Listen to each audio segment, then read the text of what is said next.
Come on, sis. Stand in solidarity with us as we connect with some real people today. Our topic, a single mom's journey through divorce and self-discovery. I am your host, Truly Portia, and I am here to give hope and generational wealth to the misguided people. All right.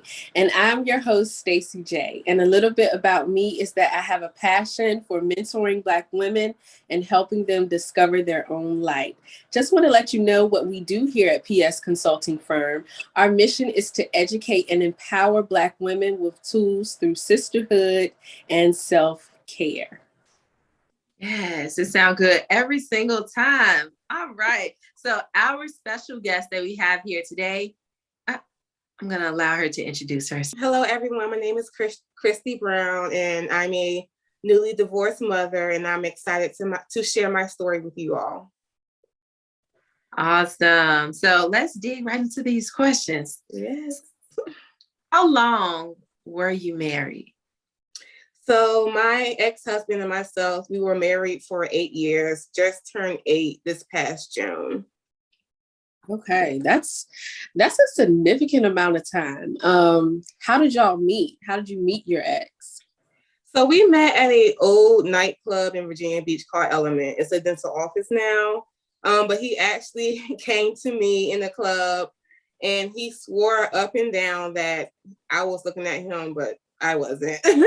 I was just having a good time with my girls. So I'm like, I was asking my girls, like, do y'all know what he looked like before I communicate with him? But I went ahead and took a stab. And so that's how we met. So what do you mean? You asked your girls, do y'all remember what he looks like?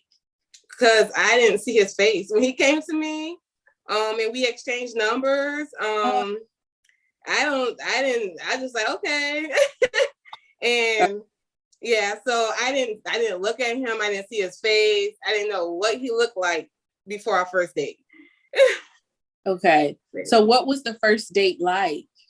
We went to the movies. We saw, I think, Tyler Perry's, it was an old movie with the lady that caught HIV, or the man that caught HIV. Mm-hmm. With Taraji. Yeah, it was that movie. So it was actually very chill. It was everything went fine. We vibed very well. So everything went fine that first date. Mm-hmm. Okay. Yeah. How long did y'all date before, you realized it was serious? We dated for a year and he proposed to me once we hit that year. Cause I actually told him that I don't feel like I need to date for a long time for someone to know if they want to be with me forever or not. Like either you know or you don't. I will never do that again, but that's how I felt. And so he proposed when it hit a year. Okay. So you said you would never do that again. So does that mean you feel like you didn't date long enough? Right. That's how I feel. I definitely would take my time to get to know anyone further before rushing into marriage or even thinking about marriage. Now, I may be a little scorned from what I went through to say that, but I just know I would take my time from here on out. It's not going to be a priority or a rush of mine to make it back to the altar, personally. Yeah. Okay. Yeah. But you definitely is there, like you're not going to make marriage a priority. So kind of walk me through, what were your feelings as you began to realize that your marriage wouldn't last? Like, describe to me what happened for you to say, you know what, this ain't it. See, I'm the type of person where I could have worked through my marriage, because any relationship is going to take work. And our marriage, I felt like wasn't going to end. So when everything happened, it was like a deer in headlights. But once he broke it down to me that he was done, I kind of felt relief at the same time. While being hurt, I felt relief because I knew I was getting tired. I was getting emotionally drained, mentally drained. And I was tired. A week before he told me, I called my parents and his mother and told them, like, I don't know how much longer I can deal with this. because I'm just tired of dealing with what I'm dealing with him in our marriage. So when he told me, although I was hurt, I was fine with it, if that makes any sense. Yeah. So you said you were tired of dealing with what you were dealing with. And if I'm prying and you don't want to share this, that's okay. You can let me know. But yeah, was it like infidelity that you were dealing with? Was he cheating? So I can give a little backstory to how we got to where we are today. Okay. We actually separated another time before this happened back in 2014. And I can be forthcoming and say during that separation period, we both made mistakes during that period where I stepped out and he stepped out as well. But I didn't mind when he decided he wanted to reconcile. I didn't mind saying, hey, I did this. And I wanted to start from square one because I wanted to come fresh from that reconciliation and be like, look, let's do this right. Let's try to buckle down and get this together. And I don't think he ever forgave me, to be honest. And so when we got to where we are today, I think it was a mixture of infidelity, unhappiness, personal, mental, and emotional things on his end. Because he already has my children around another woman. And we haven't signed papers to even be fully divorced yet. So I do think it's infidelity that really caused it to really go to where it's at today. So let me back up just a little bit, because you said that basically you're indicating that both of y'all kind of stepped out during the separation. But I want to pose this question to both of you ladies, Portia and Christy. Why do you feel like men have such a difficult time with forgiving us when we cheat, but if and when they cheat, the expectation is for us to just welcome them back with open arms? Did Portia want to go first? I can definitely go first. I can see it as some men look at it like, oh, well, that's mine, right? It belongs to me. So if you go give it to somebody else, I mean, I no longer want it, that type of thing. But also too, I think it could be something such as like insecurity. If they know that they aren't adequate enough, they know deep down inside, or some of them know at the very forefront that they do not meet your needs. You could walk out here today or tomorrow, and the man that supposed to be with you, right, that'll cater to your needs, he could talk to your emotions, he could hear you without you even having to say a word. I think that's ultimately what the real, hurt and thing is behind them not being able to accept it when the woman cheats, because oftentimes the woman is truly, too good for the man. That's how I see it. Wow. So why do we accept them back so easily after they cheat? Why do we accept men back so easily? Because that hope, that piece of, I see so much greatness in this person. If they just do this, if they shift this, we've been talking about it. I can see it in you. I can see it in them. So if he just wake up and come alive and be the person that I know he could be, man, we'll be on top of the world. We'll be Beyonce and Jay-Z. Like, if he just wake up, like, so, let me try to make it work. Because he did take a little step. So I seen something. He showed me something, a little, even if just a little bit, but yeah, I can try this. Let me give it a shot. Yeah. Okay. But I think as women, we have to stop doing that. I'm just being honest.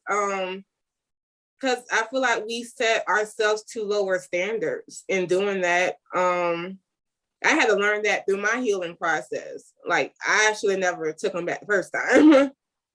But I felt so low for myself during that time that it was just like, okay, let's make this work. Like she said, I saw that hope. that glimmer of shimmer in him, in what we could have been. And so, yeah. Do you feel like your kids played a role in your thought process of reconciliation? Yes, because at the time when we separated the first time, we only had one child. And I grew up with both my parents all my life.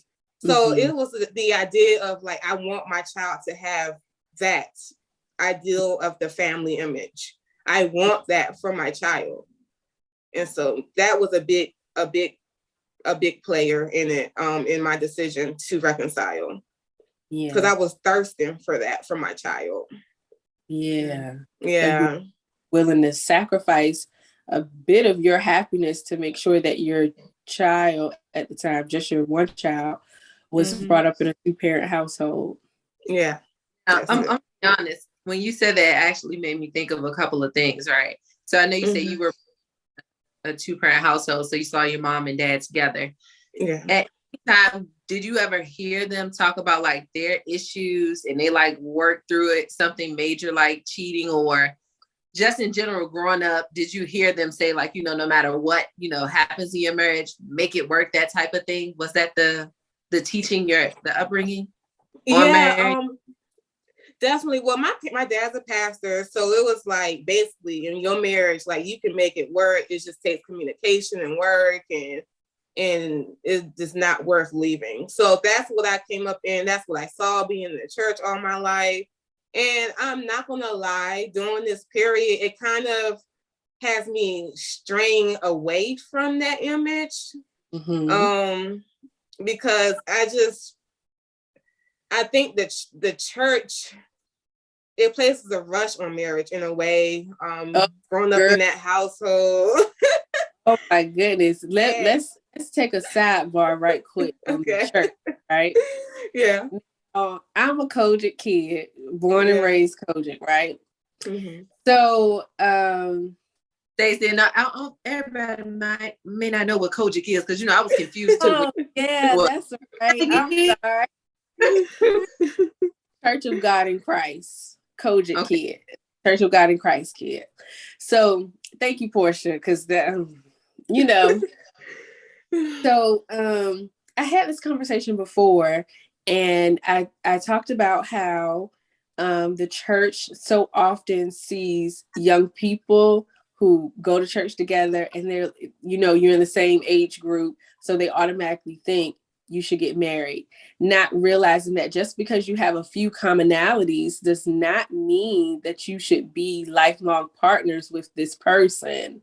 Like that doesn't make you compatible for a spouse because y'all go to the same church, you're in the same age group, and are part of a few of the same ministries. Like, no. So yes, the church definitely does rush young people into marriage before they actually really have a chance to date, to see what it is they like, what they don't like.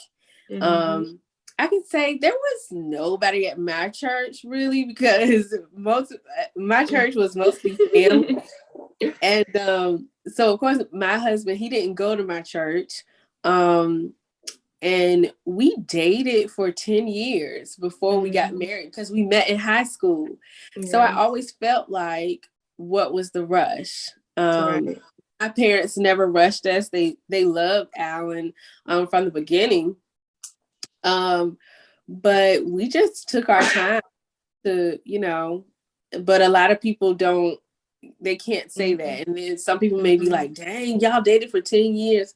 Yeah, we did, because like I said, we met in high school. We just took our time. It was no rush for anything. We both wanted to finish college. Alan wanted to buy a house first. And yeah, so it's been working. We've been married for, it'll be 9 years next week. And so I just say, take your time and really get to know the person, because before it was all said and done, I can truly say that he and I are friends, and we are best friends. And so when the times get tough, like, we lean in on our friendship, because sometimes you're not gonna always have a sexual connection with your husband or wife. Like, let's just be real. Like, you're going to get tired. There's going to be life situations that happen. There may be medical issues that happen. So what are you going to lean on outside of the bedroom or the kitchen or the bathroom or wherever it is y'all do it at? But like, what are you going to lean on? And so we lean heavily on, obviously, our relationship with Christ. We're both very, very much so family oriented, but we lean heavily on our friendship. Like, I adore him and he adores me. I can say that wholeheartedly. Like, we love spending time with each other. It's nothing for us to just sit on the couch and just enjoy each other's company. Like, don't necessarily have to be doing anything or watching anything. I just love talking to him and he loves talking to me. Like, we have so much in common. And I think if people start looking at marriage as not just my husband or wife, but my purpose partner. And I got that from Israel Houghton. He said that the other day on the reel when he was talking to Adrian, his wife. He was up there being interviewed about his new album. And he was just talking about how his purpose partner means so much to him. And I was like, dang, if we all thought about marriage in that way, like, what is the purpose of our union? You know, one goal. What is the purpose of our union? I think we would very much so decrease the rate of divorce. But we also have to learn how to be married. It's very important to learn how to be married. Like, everybody wants to have a wedding and a beautiful dress and the ring and the this and the that. But you may not know how to be a wife. I didn't know how to be a wife to Alan in the beginning. I didn't know what he needed from me. And that landed us in marriage counseling. He didn't know how to be a husband to me. So that landed us in marriage counseling. But here we are, 9 years later, well, technically 19 years later, still going strong. But yeah, that's just my long-winded 2 cents. No, that was a whole word. Honestly, say amen. Pass the offering plate. Yes, pass it around. Let me see y'all my cash out. Let me see my cash out.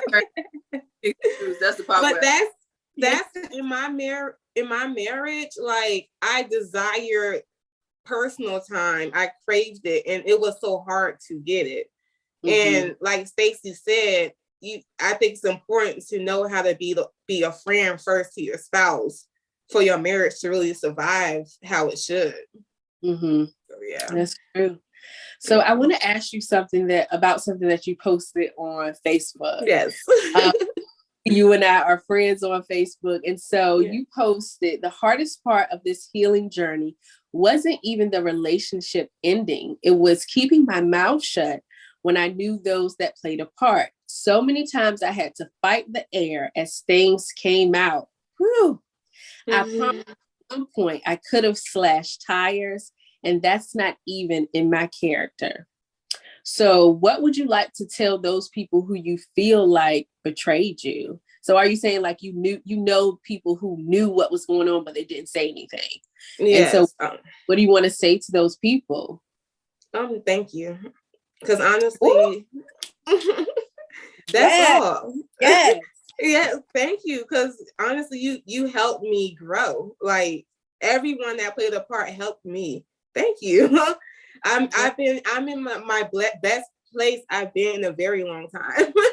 And so everyone will reap what they sow, and you're reaping, and I don't need to see it. I don't have to see it. I don't need to see it. I don't care if I see it. Just thank you. That is so true. You will reap what you sow.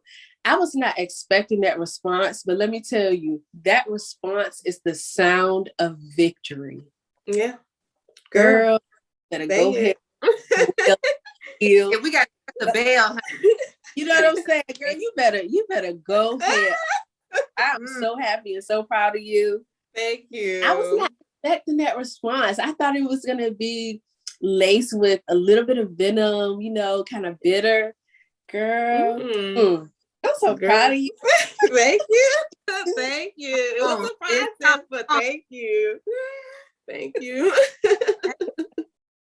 Now, from the messages pictures you posted on Facebook, it definitely sounded like, you went through a lot, even from what you've shared through your marriage and now as you're still, on your healing journey, because healing is a process for sure. What would you say has been the most difficult part? Difficult part for me through through this transition has been nurturing my oldest son, because my youngest is 2. It doesn't matter, but my oldest son has seen the transition from his parents being together to it being separated. So there was actually I'll never forget the day, because I'm drained. Like, I'm dealing with my own emotions, and I have to deal with my son's emotions. And it's draining me, because I'm trying to do and be everything that I can to make sure my son heals as well from this. But it's like nothing that I'm doing is working or helping him. Previously recorded on PS Consulting Firm. That's not my job. That's What K. not Michelle said? already grown. What you gonna do?